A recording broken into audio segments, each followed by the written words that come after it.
Today, the world is not doing well. In Switzerland, an American vice president is flying with the fate of millions of people in his briefcase.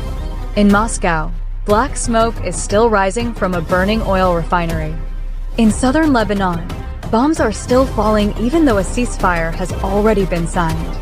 The question is no longer, will the world face a major war? The question is, when and who will be dragged into it?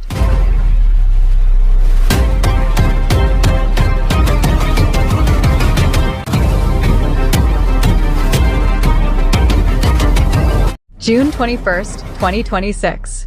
Today is not an ordinary day.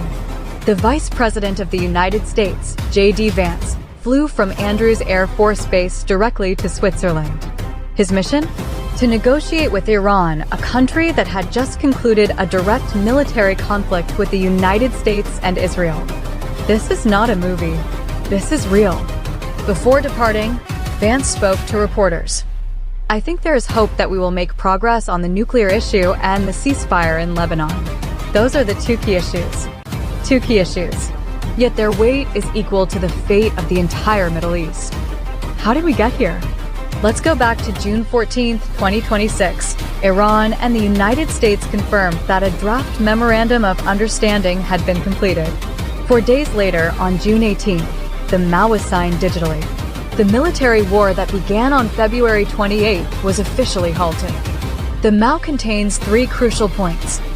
First, the cessation of military operations on all fronts, including Lebanon. Second, the United States promises to lift all sanctions on Iran.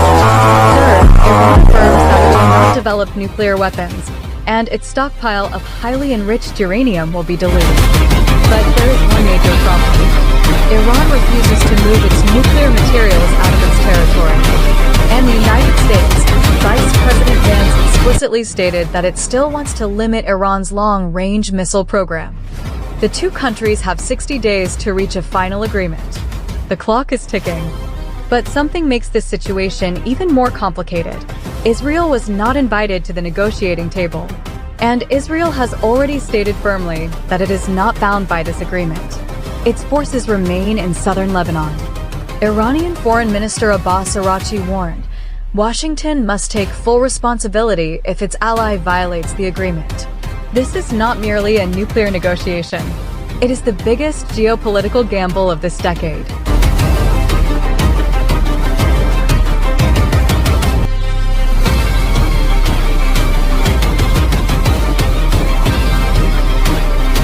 While U.S. diplomats are busy in Switzerland, in Eastern Europe, a real war is still raging. On June 18, 2026, Moscow, the capital of Russia, became the target of the largest drone attack since the Russia-Ukraine war began. Approximately 200 Ukrainian drones were directed straight from the heart of Russia. Most were intercepted by Russian air defense systems, but not all of them. The Gazprom Neft MNPZ oil refinery on Moscow's southeastern outskirts was set ablaze. For the first time in the history of this war, Sheremetyevo Airport evacuated passengers to a secure location.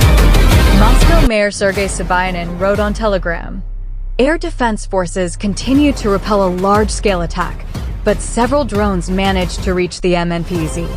Zelenskyy, speaking from Kiev, directly confirmed. For the second time in a week, a Moscow oil refinery has been hit by an attack. This was not a random strike. It was strategic. Ukraine attacked Russian energy infrastructure, oil depots in Rostov, a railway bridge in Crimea, and the Gukovo depot, all in a single night. Meanwhile, Russia responded with ballistic missiles targeting Kiev. Explosions were heard across the city. Residents took shelter in metro stations. And in Paris, during the G7 meeting at the Palace of Versailles, Zelenskyy met with Trump and Macron.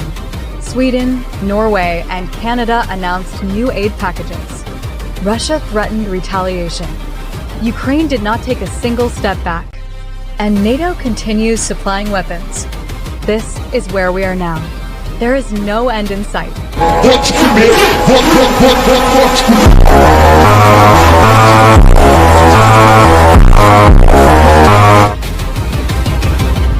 Lebanon, A small country in the eastern Mediterranean that has too often become someone else's battlefield. And now, once again, Lebanon is being devastated.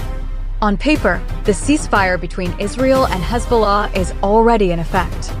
On the ground, on June 20th, 2026, Israel launched another attack in southern Lebanon. At least 16 people were killed. Dozens more were injured. The U.S. Iran now explicitly calls for an end to the conflict in Lebanon. But Israel does not consider itself bound by it. Hezbollah, on its side, has already issued an ultimatum. Israel has 60 days to withdraw its forces from southern Lebanon. No negotiations. No conditions. This scenario is extremely dangerous. If Israel does not withdraw within 60 days, exactly the same deadline as the U.S. Iran nuclear negotiations, then two major crises could erupt simultaneously. This is not a coincidence. It is military calculation.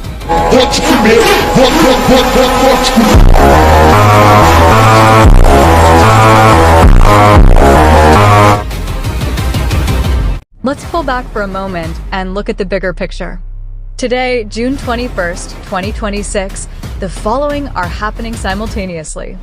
In Switzerland, the United States and Iran are negotiating over nuclear issues that could alter the global balance of power. In Moscow, smoke is still rising from the oil refinery attacked by Ukrainian drones 3 days ago. In southern Lebanon, Israeli forces remain entrenched in territory that should already have been evacuated. In the Strait of Hormuz, the oil route that transports nearly 1/5 of the world's oil supply has just reopened. Iran still plans to impose new transit fees. In Paris, G7 leaders are rallying support for Ukraine while trying to contain an increasingly aggressive Russia. This is not one crisis. It is the convergence of 6 crises at the same time. And in the middle of all this, the world's most powerful militaries are positioning themselves. The United States, carrier strike groups in the Mediterranean and the Persian Gulf. Russia, moving S-500 systems into combat positions in the west. China, watching every move from the shadows while continuing to strengthen its claims in the South China Sea. Israel, maintaining air superiority across the Middle East. NATO, raising its readiness to level 3 for the first time since the Cold War. Not one of them is willing to back down.